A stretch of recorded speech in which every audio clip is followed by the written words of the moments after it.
અહીં સરસ મજાનો પ્રશ્ન આપેલ છે કે 73,000 રૂપિયાનું 2% લેખે 10 મહિનાનું સાદું વ્યાજ શોધો. અહીંયા વ્યાજનો દર વાર્ષિક ગણવાનો છે. હવે આનું સૂત્ર જોઈએ તો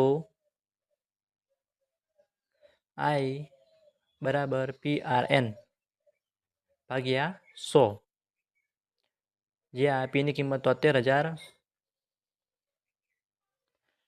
આરની કિંમત 2% ગુણ્યા એનની કિંમત છે 10 મહિના.